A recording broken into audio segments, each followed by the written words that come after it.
Hvordan ved vi er her? Hvordan ved vi, tingene omkring os findes? Spørgsmål som disse har fascineret mange filosofer.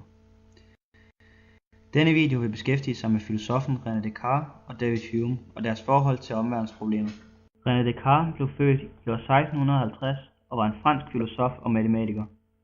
René Descartes stillede spørgsmål om alt og søgte noget, der var 100% sandt. Han spurgte derfor sig selv, hvordan ved vi, at vi er her? Ved vi noget med sikkerhed? Er det hele bare en illusion?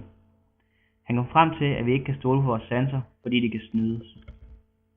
At man kan blive snydt, er man nødt til at have en intelligens.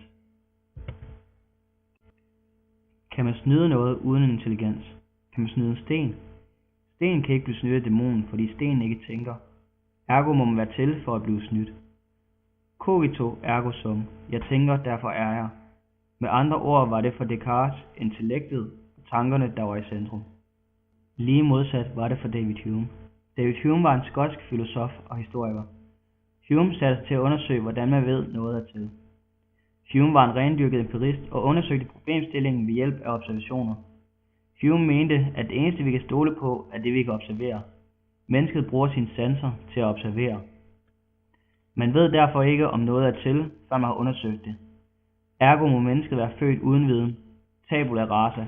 Tavlen er ren. Vi udfylder dette tomrum, tavlen, med erfaringer, og vi bliver derfor klogere på baggrund af vores sanser.